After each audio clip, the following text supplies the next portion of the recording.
Captain Daeho Kim stood on the bridge of the Earthship Horizon's edge, staring at the dying space station floating in the darkness. The metal structure was old and damaged, with holes torn through its outer walls. No light showed from inside. No signals came from its communication systems. It looked like it had been abandoned for years. "Captain, we're picking up something strange," said Ji-won Lee from her station. She was the ship's intelligence officer, and her eyes were locked on her screen. "There's a power signature coming from deep inside the station." "It's weak, but it's definitely there," Daeho frowned. They had been on a routine diplomatic mission through the Outer Rim territories when they picked up the distress signal. It was old, maybe weeks old, but protocol required them to investigate. He had expected to find a derelict station or perhaps some salvage. He had not expected to find anything alive. "Dr. Park, what do you think?" Daeho asked, looking at the ship's xenobiologist. Dr. Minji Park studied the data on her tablet.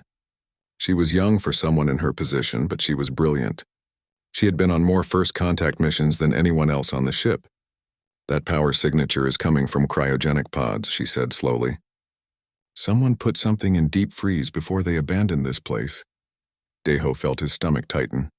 "Life signs?" "Can't tell from here. We need to board the station and check directly." Daeho made his decision quickly. "Ji-won, you're with me. Dr. Park, gear up. We're going inside. Everyone else stays on alert. If anything moves out there, I want to know about it immediately." 20 minutes later, Daeho and his team floated through the ruined corridors of the station. Their magnetic boots kept them anchored to the floor, but there was no gravity here, no air either. They moved carefully through the darkness, their helmet lights cutting through the shadows. The station was a mess. Equipment was scattered everywhere. Papers and data tablets floated in the corridors. Something bad had happened here, and whoever had been working here had left in a hurry. "The power signature is coming from Section C," Ji-won said, checking her handheld scanner. 2 levels down. They descended through an emergency shaft, their lights revealing more damage. Scorch marks on the walls suggested weapons fire. Someone had fought here. Daeho's hand moved closer to his sidearm. Section C was different from the rest of the station. The doors were intact. The walls were reinforced. This area had been protected, hidden from casual observation. Ji-won worked on the access panel while Daeho and Minji kept watch. "Got it," Ji-won said as the door hissed open. What they found inside made Daeho's blood run cold. The room was large and filled with cryogenic pods. 23 pods arranged in neat rows. Each pod had a small window, and through those windows Daeho could see faces. Small faces. "Children's faces, my God," Minji whispered. "They're human children." Daeho moved closer to the nearest pod. A small boy, maybe 6 years old, lay frozen inside. His eyes were closed. Tubes ran into his arms. The pod's display showed vital signs. The child was alive. Ji-won was already at the computer terminal, her fingers flying across the keyboard. "Captain, these children have been here for months. Maybe longer. According to these files, they were brought here from different human colonies, remote ones, places where people wouldn't notice if a few children disappeared." "Who did this?" Daeho demanded. "Give me a minute," Ji-won said, her voice tight with anger. She was a mother herself. Seeing this was affecting her badly. Minji was examining the children through the pod windows.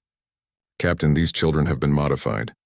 I can see neural implants in their heads, genetic markers that shouldn't be there. Someone has been experimenting on them." Daeho felt rage building in his chest. Humanity had only joined the Galactic Council 5 years ago. They were the newest members, the weakest members. They had been so proud to be accepted into the greater galactic community, and now this. "Got it," Ji-won said suddenly. Her voice was flat, emotionless. That scared Daeho more than anger would have. "The station is owned by the Valorian Empire. These children are part of a program called Project Ascension. According to these files, human children have unique psionic potential. Something about our brain structure makes us better at psychic abilities than any other known species. They're harvesting our children for their minds?" Minji said, horrified. "It's worse than that," Ji-won continued, her eyes scanning the screen. "This is just one collection point. There are dozens more. Maybe hundreds.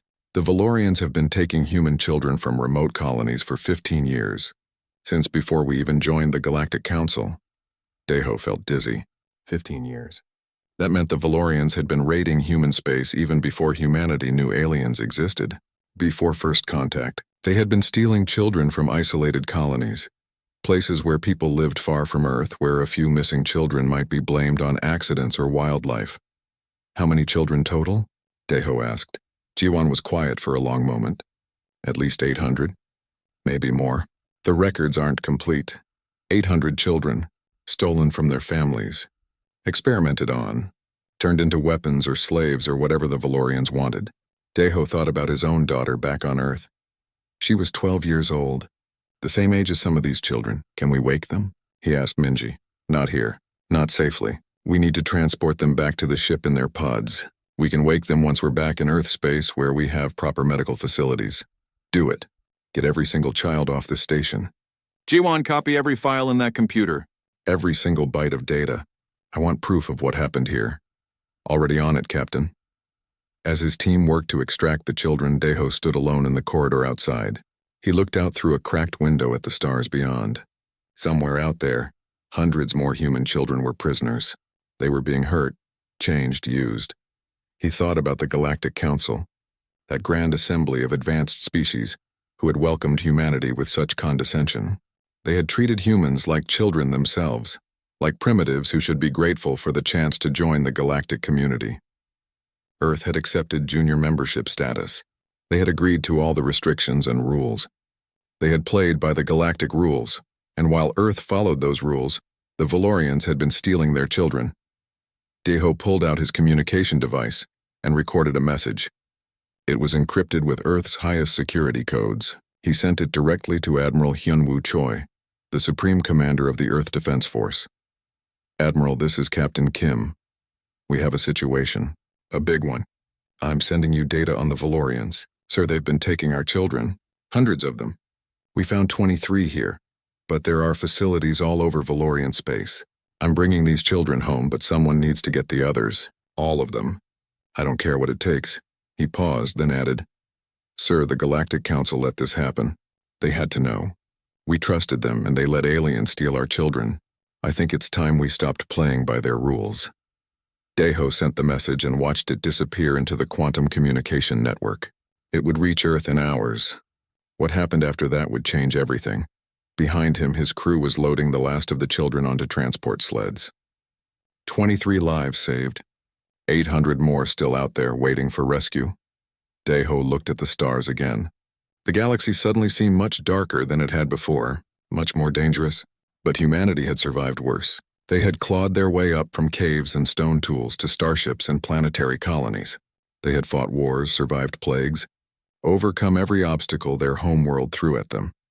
Now the galaxy would learn what humanity did when someone threatened their children. The Valorians had made a terrible mistake. They had assumed humanity would accept this. That Earth would bow and scrape and beg the Galactic Council for justice that would never come. They were wrong. The war hadn't started yet. But Deho could feel it coming like a storm on the horizon, and when it arrived, the galaxy would burn. President Soo-Hyun Kang stood at the window of her office in Geneva, looking out at the city below. It was early morning and the streets were empty. In a few hours, those streets would be filled with people going about their normal lives. They would drink coffee, go to work, complain about traffic. They had no idea that their world was about to change forever. Behind her, the rescued children's testimonies played on the wall screen. She had watched them all, every single one, 23 children, telling stories that made her want to scream. Stories of pain and fear, of being taken from their beds in the middle of the night, of experiments that hurt, of being told they were products now, not people. The youngest was 4 years old. 4. She couldn't even remember her parents' faces anymore. Soo-Hyun turned off the screen. She had seen enough. More than enough. Madam President, they're ready for you, said her assistant from the doorway. Soo-Hyun nodded and straightened her jacket. Time to go to war. The emergency council chamber was full. Every important person in Earth's government was there. Admiral Hyunwoo Choi sat at the head of the military section, his face like carved stone.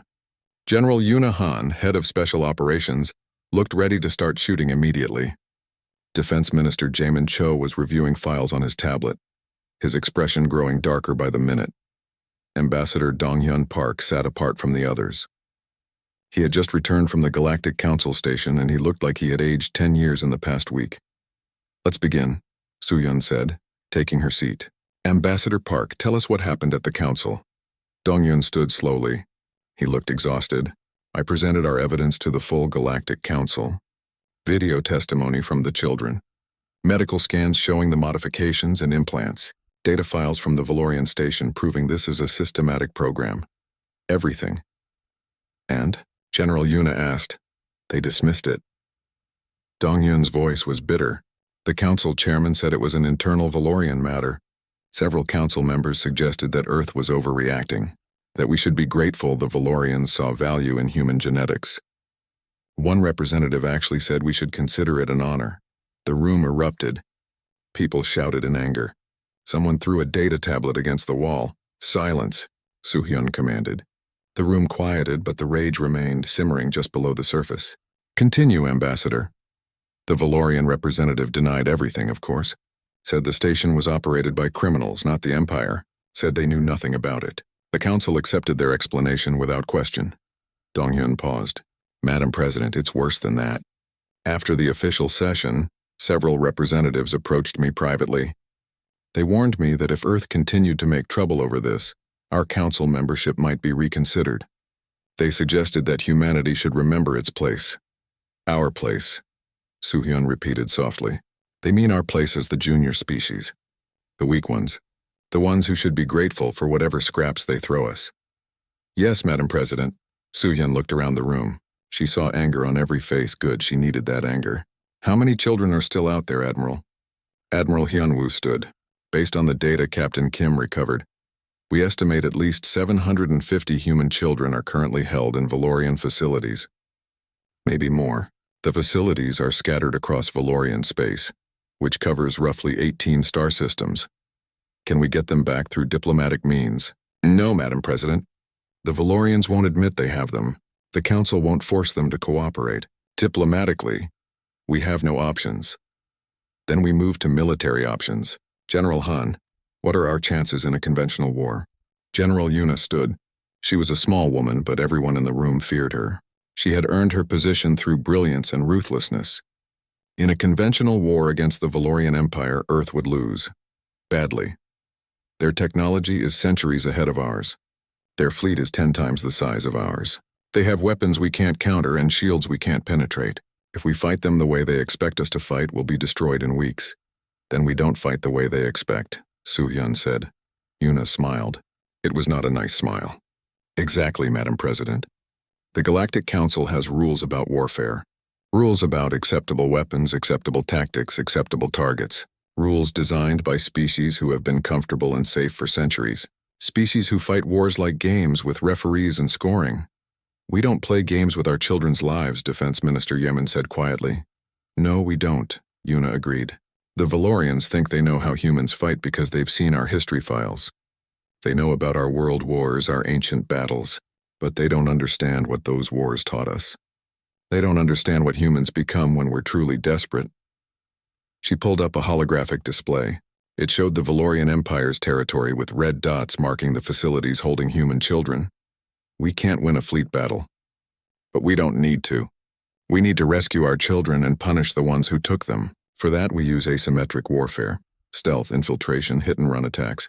We strike from nowhere, achieve our objective, and vanish before they can respond.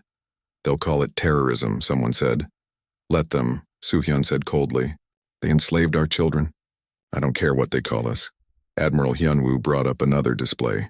We've been developing experimental stealth technology based on captured alien hardware.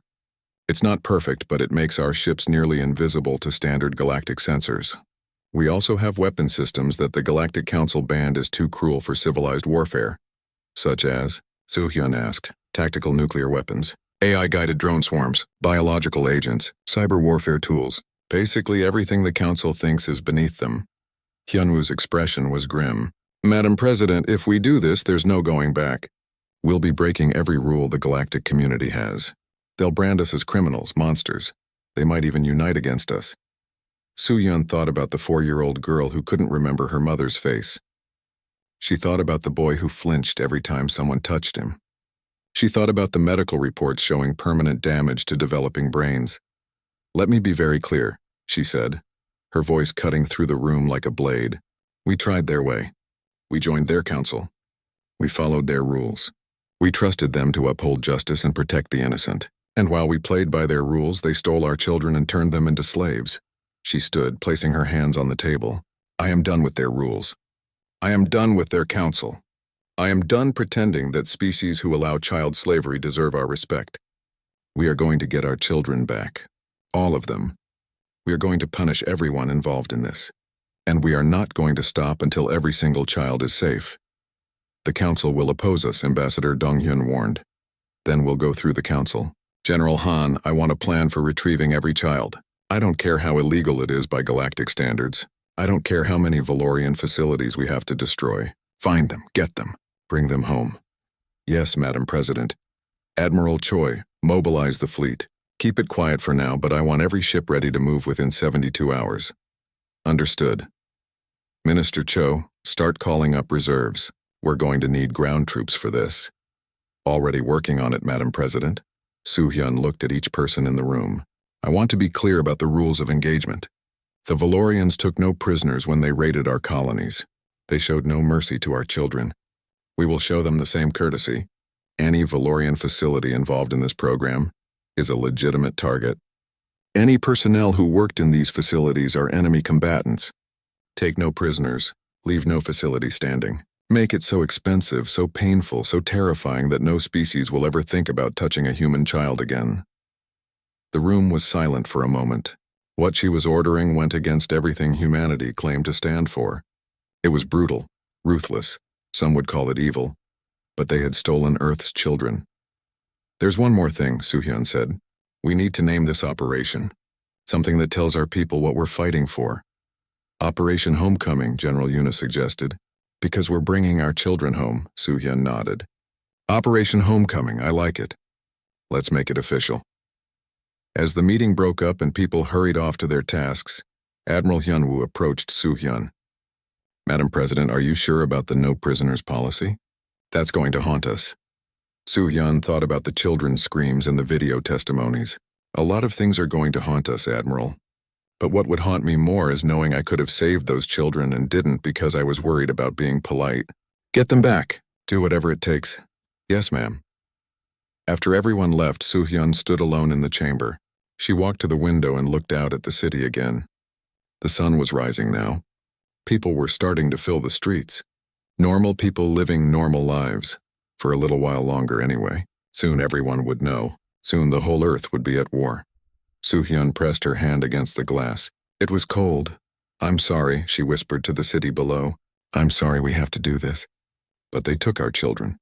And we're going to make them pay. Commander Taijin Bey watched the stars from the bridge of his ship. They looked different here, deep in Valorian space. The constellations were wrong, the colors strange. He was a long way from Earth. His ship, the Silent Arrow, was one of 12 frigates in the experimental Ghost Fleet. They were smaller than regular warships, but they had something the big ships didn't have. They were invisible. Engineer Kyung-Soo Lim had designed the stealth system himself. It bent light around the hull and scattered sensor signals into nothing. To Valorian detection systems, the Ghost Fleet simply didn't exist. They were phantoms, moving through enemy space like shadows. Target system coming up, said Lieutenant Hana Song from the tactical station. She was young and brilliant with a gift for finding weaknesses in enemy defenses. 3 planets, 2 major orbital stations, lots of traffic. Taijin studied the display. According to their intelligence, one of those orbital stations held 17 human children. They had been there for 6 months, undergoing genetic modification and neural training. The files said they were being prepared for sale to wealthy Valorian families as servants. The thought made Taijin sick. He had a nephew back on Earth, just 7 years old. The same age as some of those children. Are we clear to approach? He asked. Scanning now. Hana's fingers danced across her console. I'm picking up standard patrol patterns. 4 corvettes, 2 frigates. Nothing heavy. They're not expecting trouble. They never do, Taijin said quietly. The Valorians felt safe in their own space. They had been the dominant power in this region for 300 years. Nobody challenged them. Nobody dared until now. Take us in, slow and quiet. I want to be sitting right on top of that station before they know we exist. The Silent Arrow glided forward, its engines barely whispering. Around them, the other ships of the Ghost Fleet moved into position. They had done this dance 4 times already in the past 2 weeks. 4 facilities raided, 63 children rescued, 0 human casualties. The Valorians were starting to panic. They didn't understand what was happening. Ships were appearing from nowhere, hitting their installations and vanishing before reinforcements could arrive. Some Valorian commanders thought they were dealing with a new alien species. Others blamed pirates. None of them suspected Earth. That would change soon enough. "Commander, I'm picking up something strange," Hana said suddenly. Her voice was tight. "That station isn't just holding children. It's a research facility. A big one." Tajin felt his stomach drop. "What kind of research?" "Give me a minute." Hana pulled up files from their intelligence database, cross-referencing them with the station's energy signature. "Oh no, oh God." "Report, Lieutenant." Hana turned to face him. Her face was pale. "Sir, it's a breeding facility. They're not just taking children anymore. They're making them." The bridge went silent. Everyone stopped what they were doing and stared at Hana. "Explain," Tajin said, his voice dangerously calm. "The energy signature matches a genetic engineering lab. A massive one. According to the data we stole from other facilities, the Valorians discovered that human psionic abilities are genetic. They can be enhanced through selective breeding." She paused, swallowing hard. "Sir, they're breeding human children like livestock, creating hybrid human-alien children with enhanced psychic powers. Then they're selling them." Tajin stood slowly from his chair. He felt cold all over. "How many children in that facility?" "At least 40? Maybe more." "And how many Valorians?" "The station has a crew of about 200. Most are scientists and technicians." Tajin looked at his crew. He saw rage on every face. This had stopped being a rescue mission. This was personal now. "Change of plans," he said quietly. "We're not just rescuing the children. We're taking that entire station offline permanently." "Sir?" Hana looked uncertain. "Our orders are to avoid unnecessary casualties. Hit fast, grab the kids, get out." Those orders just changed. Anyone who works in a facility that breeds children like animals is an enemy combatant. No exceptions. He turned to his communications officer. "Send a message to the fleet. Tell them what we found. Tell them we're going in hard." The response came back quickly. Every ship captain in the Ghost Fleet agreed. They were done playing nice. "Sergeant On, get your Marines ready," Tajin ordered. "This is going to be a combat insertion." Sergeant Minho On was the commander of the ship's orbital drop Marines. He was a big man, scarred and hard. He had been a soldier for 20 years, and he had seen terrible things. But nothing had prepared him for this mission. "My boys are ready, Commander. Just say the word." The word is given. "You're going to have 40 children to extract, plus whatever evidence we can grab. But first, you're going to clear that station of every single Valorian involved in this program." "With pleasure, sir." The Ghost Fleet moved into attack position. They surrounded the station, still invisible to Valorian sensors. On the station, people went about their work, completely unaware that death was hovering just outside their windows. "Target their communication arrays first," Tajin ordered. "I don't want them calling for help." "Then hit their weapons platforms. After that, we board." "Weapons armed and locked," Hana confirmed. "Fire." The silent arrow's railgun spat metal at incredible speed. The projectiles were small, barely larger than a finger, but they hit with the force of bombs. The station's communication arrays exploded in clouds of debris. Its weapon platforms were torn apart before they could even activate. Alarms began blaring on the station.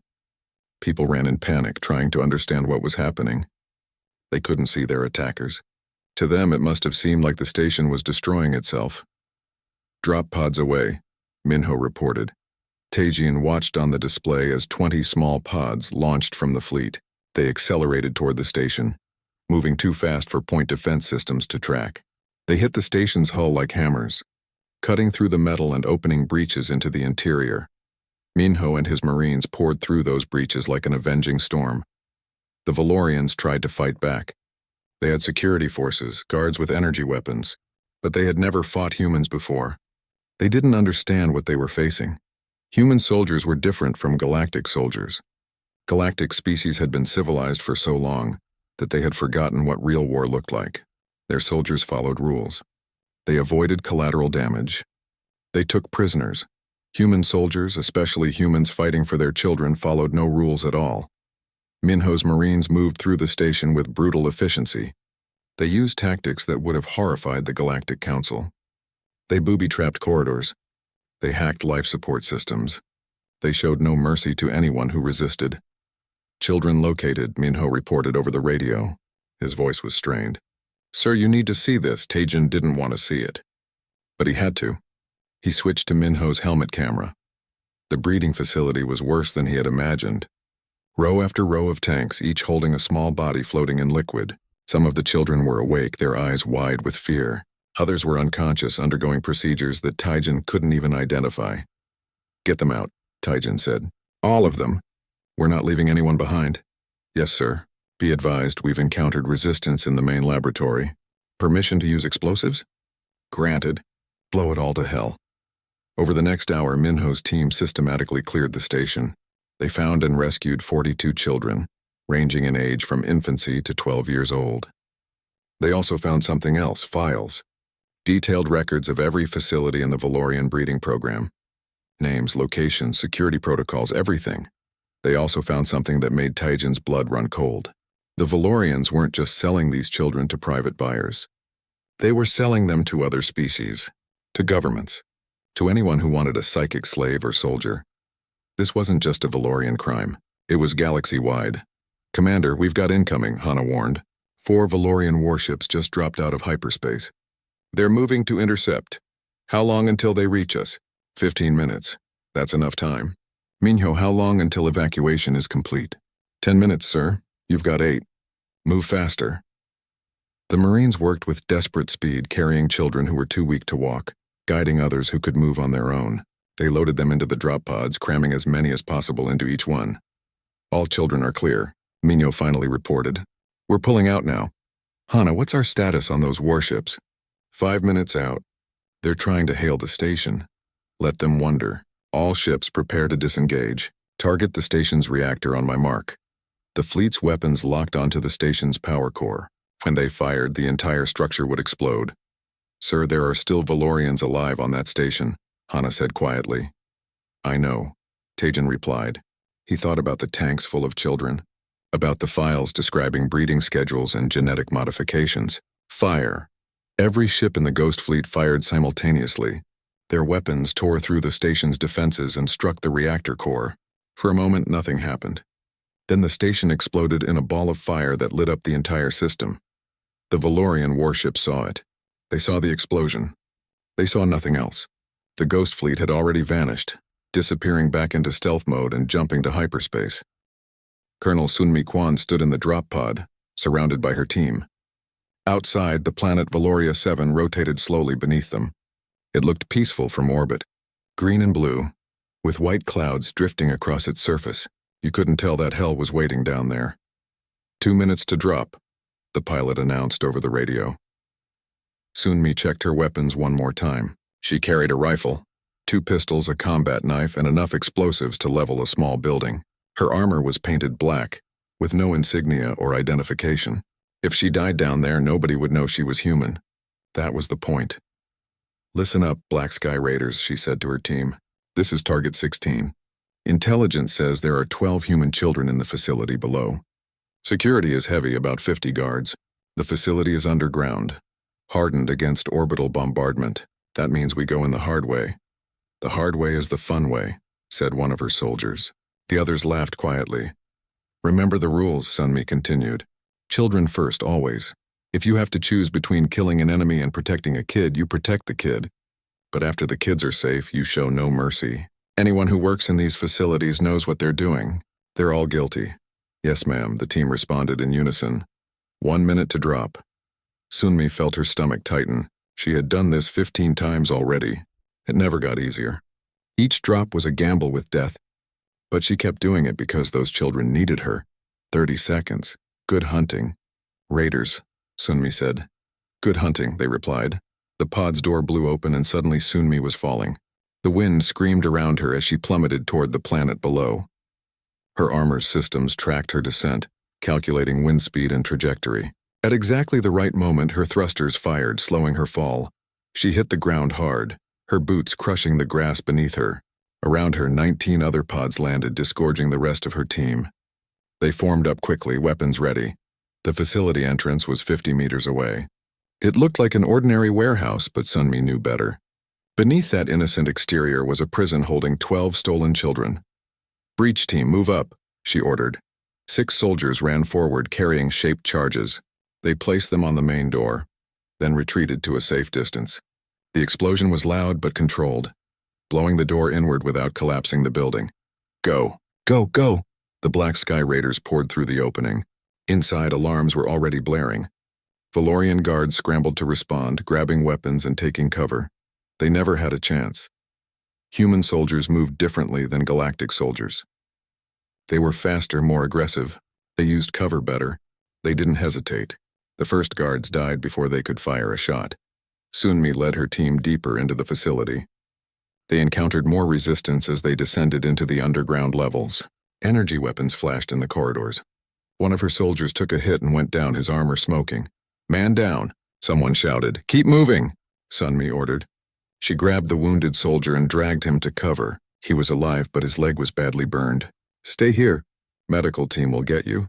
She left him behind and pushed forward. The mission came first. The children came first. They found the first holding cells on the 3rd underground level. 4 children, all girls ages 6 to 10. They were locked in small rooms, each one barely larger than a closet. When Sunmi's team broke down the doors, the children screamed in fear. "It's okay," Sunmi said, kneeling down so she was at their eye level. She removed her helmet so they could see her face. "We're from Earth. We're here to take you home." One of the girls, maybe 8 years old, stared at her. "Earth? But Earth is far away." The guard said Earth forgot about us.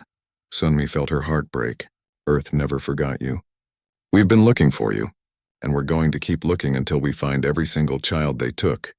She detailed 4 soldiers to escort the girls back to the surface, while the rest of the team continued deeper. They found more children on the 4th level. 3 boys and 2 more girls.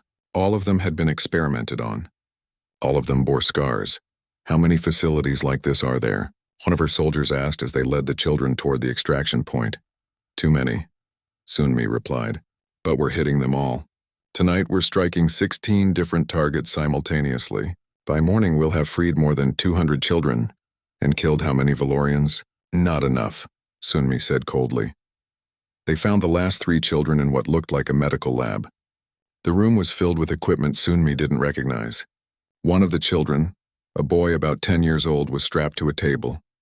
Wires ran from his head to machines that beeped and hummed. "Get him out of there," Sunmi ordered. Her medic carefully removed the wires and released the restraints. The boy didn't move at first. His eyes were open, but he didn't seem to see anything. "What did they do to him?" Sunmi asked. "Neural conditioning," the medic said grimly. "They've been messing with his brain.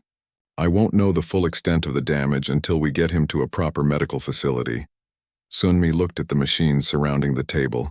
She raised her rifle and shot them one by one until they were all destroyed. Then she planted explosives on the remaining equipment. "Everyone out. This whole place is coming down." As her team evacuated with the children, Sunmi stayed behind to set the final charges. She placed them carefully throughout the facility, making sure that when they detonated, nothing would be left. No evidence. No equipment. No facility, just a crater. She was the last one out. She ran through the corridors as the timer counted down, reached the surface just as the charges blew. The ground shook beneath her feet. Behind her, the facility collapsed into itself, disappearing into a cloud of dust and smoke. All 12 children were safe. Her team had lost 1 soldier, wounded but alive, and another Valorian facility was destroyed. "Raider 1 to command," Sunmi reported over her radio. "Target 16 is neutralized. All children recovered. Requesting extraction."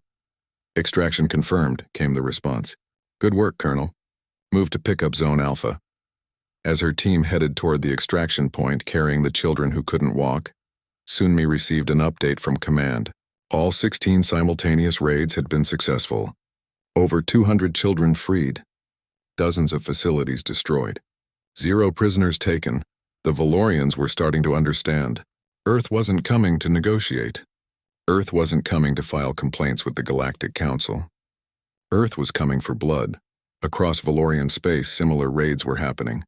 Human soldiers operating in small teams hit target after target. They moved fast and struck hard. They showed no mercy to their enemies. Agent Seojun Ryu, who had spent 3 years undercover in Valorian society, activated his network of human sleeper agents. They sabotaged supply ships. They hacked into military computers and deleted critical data. They spread false information that sent Valorian fleets chasing ghosts. Dr. Yoonji Shin, leading the Psychological Warfare Division, made sure every raid was recorded. The footage was broadcast across the galactic network, showing the galaxy exactly what the Valorians had been doing, showing them what happened to species who hurt human children. The videos were brutal. They showed facilities being destroyed. They showed Valorian guards being killed. They showed human soldiers, faces hidden behind helmets moving through corridors like death itself. But they also showed the children. Scared children being rescued, hurt children being carried to safety, freed children crying with relief. The galaxy watched those videos. Some species were horrified by human brutality, but more were horrified by what the Valorians had done. Support for Earth began growing in unexpected places. The Valorian government demanded that the Galactic Council intervene. They called the human attacks terrorism. They said Earth was violating every law of civilized warfare. The Council issued a statement condemning Earth's actions. They called for immediate cessation of military operations. They threatened sanctions. Earth's response was delivered by Ambassador Hyunbin Lee in a message broadcast to the entire galaxy. The Galactic Council condemns us for rescuing our children. They demand we stop. They threaten us with sanctions and expulsion from the galactic community. Very well.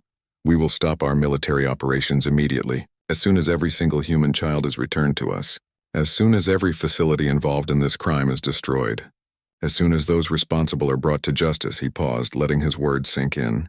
Until then, we will continue. We will hit every Valorian facility we can find. We will show no mercy to anyone who hurts our children. And if the Galactic Council wants to stop us, they're welcome to try. But they should know this: we didn't want this war. We wanted to be part of the galactic community. We wanted to follow your rules. You forced us to break those rules when you allowed our children to be enslaved. The message ended with footage of the rescued children, hundreds of them safe aboard Earth ships heading home. The broadcast created chaos in galactic politics. Several species withdrew their support for the Valorians.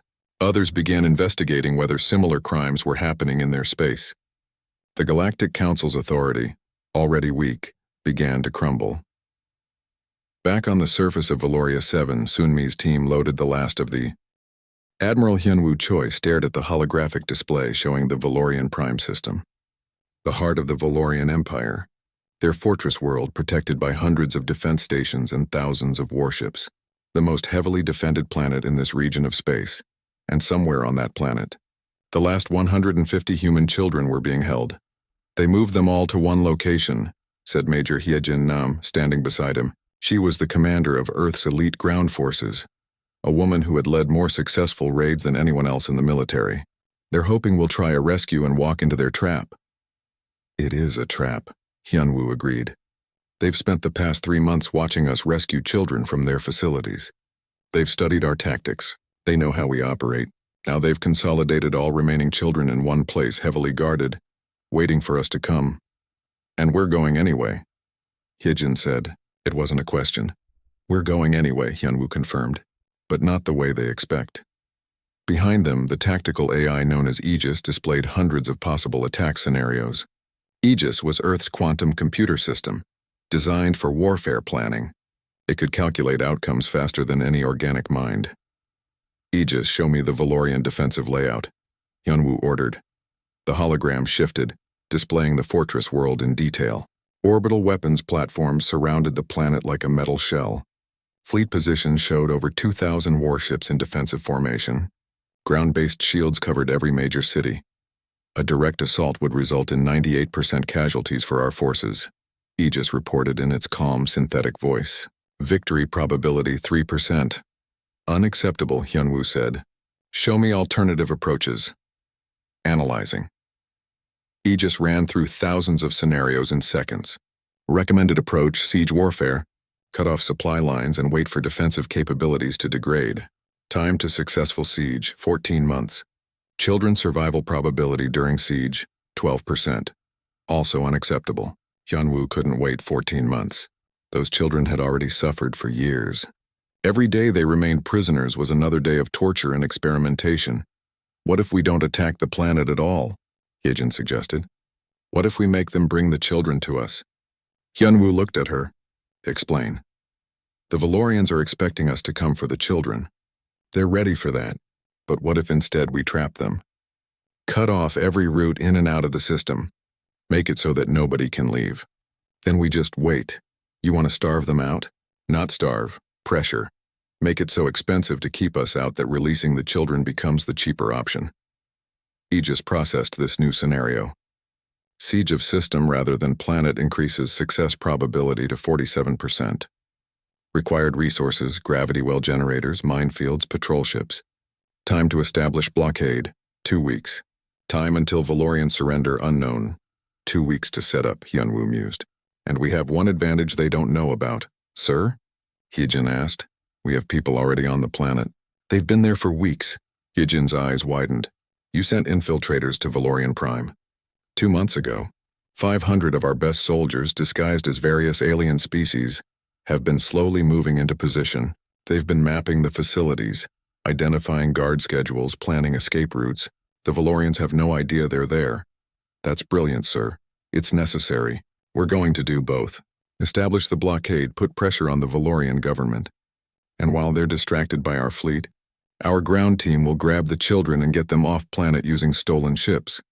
And if the Valorians choose to fight rather than surrender? Hyunwoo's expression was grim. Then we make them regret that choice. 3 weeks later, the Earth fleet arrived at the Valorian Prime system. It was the largest concentration of human military force ever assembled. Every available warship, hundreds of vessels all converging on one target. The Valorian home fleet moved to intercept them, confident in their superior numbers. They outnumbered the humans 5-1. Then the gravity well generators activated. Space itself seemed to twist. The generators, positioned at strategic points around the system, created artificial gravity wells that prevented faster-than-light travel. Anything trying to enter or leave the system at FTL speeds would be torn apart. The trap was sprung. The Valorian fleet was stuck inside its own system, and the Earth fleet had them surrounded. This is Admiral Choi of the Earth Defense Force. Hyunwoo broadcast on all frequencies. Valorian Prime is now under blockade. No ships will be allowed to enter or leave this system until our children are returned to us. You have 48 hours to comply. After that, we will begin destroying your orbital infrastructure. You have taken our children. We are taking your world. The response from the Valorian government was immediate and furious. They declared Earth's blockade an act of war. They vowed to fight to the last ship. 48 hours, Hyunwoo repeated calmly, then closed the channel. The Valorian fleet attacked within the hour. They came in waves, thousands of ships trying to break through the human blockade. They were brave and well-trained. Under normal circumstances, they would have won. But Hyunwoo had been planning this moment for months. His fleet was positioned perfectly. Every angle of approach was covered. Every gap in his formation was actually a kill zone, mined and trapped. The battle that followed was brutal. Ships exploded on both sides. The humans lost dozens of vessels. But the Valorians lost hundreds. They threw themselves at the blockade again and again, and each time they were pushed back with heavy losses. After 12 hours of continuous fighting, the Valorian fleet withdrew to regroup. They had lost over a third of their ships. The human blockade held firm. On Valorian Prime's surface, Major Hyejin watched the battle from a hidden position. She was wearing stolen clothes and had altered her appearance to look like a common Valorian citizen. Around her, her infiltration team waited in safe houses throughout the capital city. The fleet is keeping them busy, she said into her encrypted communicator. It's time to move. All teams execute Operation Homecoming. Across the city, 500 human soldiers began moving toward their targets. They had spent weeks memorizing the layouts. They knew every guard position, every security system, every possible escape route. The children were being held in a facility beneath the Valorian government building. It was supposed to be the most secure location on the planet. That security was about to be tested. Hyejin's team approached from the underground transit system. They moved in small groups looking like ordinary citizens. Nobody paid attention to them. Why would they? The threat was in space, not walking through the streets. They reached the facility entrance at midnight. The longest night of the Valorian calendar had begun, a traditional celebration when the capital city held festivals and the sky lit up with fireworks. Perfect cover. Hyejin's team used stolen security cards to bypass the outer doors. They moved quickly through the corridors, stunning guards with non-lethal weapons. Speed was essential. Every second counted. They found the children on the third underground level. 150 kids ranging from toddlers to teenagers. Many were sedated. Others were awake but too scared to speak. "We're from Earth," Hyejin told them, removing her disguise. "We're taking you home." Right now, the children stared at her. Some started crying. Others looked hopeful for the first time in years. "Load them up," Hyejin ordered. Her soldiers moved efficiently, carrying the smallest children and helping the older ones walk. They had practiced this extraction 100 times. The hard part was getting out. Alarms began blaring as they reached the second level. Someone had discovered the breach. Security forces were responding. "Contact front," one of her soldiers shouted. Gunfire echoed through the corridors. Hyejin's team returned fire, holding the Valorians back while the children were evacuated. 2 of her soldiers went down. The rest kept fighting. "This is Extraction Team 7, a voice reported over the radio. "We're pinned down in Section 4. Heavy resistance. Requesting support." "Negative," Hyejin responded, her voice strained as she fired around a corner. "All teams maintain focus on the children. Fight your way out. Leave no one behind." They battled through the government building, fighting every step of the way.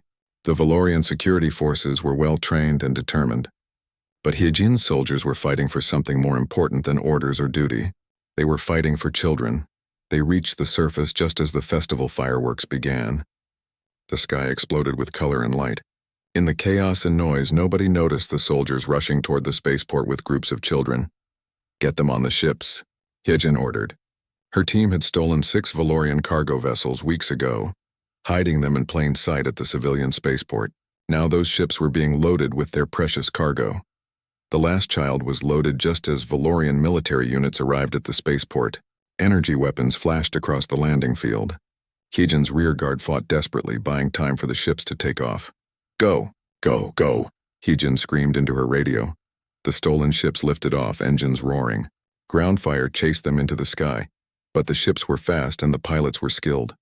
They climbed toward orbit, toward safety, toward the fleet. Hyejin was on the last ship. She looked back at the spaceport where her